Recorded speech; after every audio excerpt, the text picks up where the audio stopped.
Yo, what is up guys, it's Pedro here, and in today's video I will be talking about how the Washington Commanders defense has slowly turned into a very solid defense and why I think it'll continue to improve. So if you guys are new, make sure to subscribe for Washington and NFL content on the road to 10,000 subscribers. Also, hit that like button and turn on that notification bell so you never miss a video. So to start out the season, the Commanders' defense was bad, especially Week 1 and Week 2 against the Jacksonville Jaguars and Detroit Lions. Week 1, I can't remember exactly how many points they allowed. It might have been like 23 or around that, or 25, but should have been way more. There's a lot of drop touchdowns and drop passes in general. And then the next week against the Lions, it was even worse. The tackling was terrible. The coverage was terrible. Big playability that the Lions had was just insane. And then after that, they really started improving a little bit. Slowly against the Eagles and the Cowboys, they played a little bit better. And then after that, I thought they played a lot better. Played solid against the Titans. Played well against the Bears. Played well against the Packers, the Colts, and the Vikings. And are those offenses all amazing? Not necessarily, but Vikings are a good offense. Colts aren't. Packers aren't, but it's still Aaron Rodgers. And the Bears, when we play them, they weren't great, but Justin Fields is looking really solid right now. And the week after that, they scored like 30-something points. So, Commanders defense has been way better. You look at this stat right here from Matthew Paris. The Commanders run defense is now first in Football Outsiders DVOA metric. Dalvin Cook, they allowed 47 yards to him, 76 to Jonathan Taylor, and 23 actually for Aaron Jones. And those are three really good running backs, and they did a really good job against all three of those. Their run defense has been great, and that's surprising because, obviously they have Jonathan Allen, Daron Payne, but the depth behind there isn't great. Montez Sweat's been good against the run, and the backups too, James Smith-Williams and Efe Obada, have been good as well. So run defense has been very good. Pass defense has not been great, especially to start out the season. But the last few weeks, without we know who, William Jackson III, they've been much better. The D-line was good all year. They've been better now than they were in the beginning of the year, but they were not the reason we were losing games the first 4 or 5 weeks. That was because of our secondary, and after that Lions game because of our offense as well. And Jack Del Rio, a lot of people were hating on him early on the season, me included, and my frustrations with him were more the slow starts that his defense have had. And this is not just his fault, but it's Rivera's fault with the slow starts for the team. But it seems like it just takes Del Rio way too long to make adjustments. It took too long to take out William Jackson III, took too long to move Benjamin St-Juste to the outside, but they made the right adjustments. Same thing happened last year with Cameron Curl, Kendall Fuller, Landon Collins. They were playing them all out of position, and thankfully they were able to fix it. But you would like for that to be done early. But Del Rio's been good, very good, ever since that he made those adjustments. So props to him.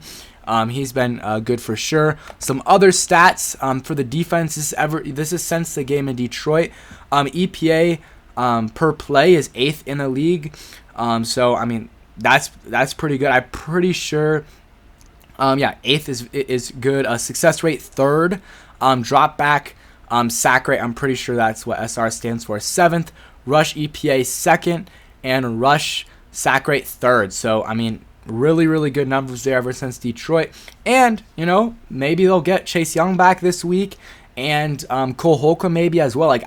They allowed 20 points to the Vikings without Cole Holcomb, without Chase Young, without David Mayo. Only reason I'm saying David Mayo's name is because normally it wouldn't be a significant injury, but when you have Cole Holcomb out and you're just left with Jamin Davis, then it's tough for him to play all the snaps with no other linebacker. Or I guess Bostic did play some, but they allowed 20 points. Really should have been 13, because 7 of those points came off a pick where they took over from the 12. So can't expect them to stop them every time. So defense has been really good. And Chase Young possibly coming back soon. And Daron Payne and Jonathan Allen have been absolute animals. Jonathan Allen is just a beast. All these tackles for losses, sacks. He has an interception. And Daron Payne, 5.5 sacks, I believe. some batted passes as well. And he's been good as a run defender as well, him and Jonathan Allen. I mean, they probably, like Eric Soley says here, are the best defensive tackle duo in football. I don't think that's crazy to say. They're that good. Jonathan Allen should be an All-Pro, and Daron Payne is having an All-Pro type season. I don't know if he'll get it, but maybe a Pro Bowl type season. Both those guys are amazing players, and hopefully they continue to put up good numbers. And once Chase Young's back as well, I mean, I think that'll help as well, the sack numbers for this defense. Chase Young, don't know yet for sure if he's going to play. I think it's kind of like a 60-40. I think 60% chance he plays. We don't know for sure yet. We'll probably, tomorrow I guess they'll be putting out the player statuses, and then, or actually they can't even put him, they won't have a status for him because he's not on the active roster. So maybe on Sunday they'll put him on the active roster, and then we know that he's playing. But I'm excited to see him back. Even maybe he'll be a little slow to start. That's what I was thinking originally, but they've been so cautious with this. It's literally been a year since the injury. They've been so cautious with this that maybe it won't take him as long to get used to playing off a torn ACL or coming off that surgery than other guys do. So I'm excited for sure to see Chase Young. And yeah, ever since William Jackson III has been benched, the defense has been playing much better. The secondary has been playing solid. Sorry about that. Secondary has been playing solid. Benjamin St-Juste has been really solid for the most part. Been a little bit handsy at times and some pass interferences. We saw that one in the Vikings game, but besides that, there's been a lot of those penalties, hands to the face.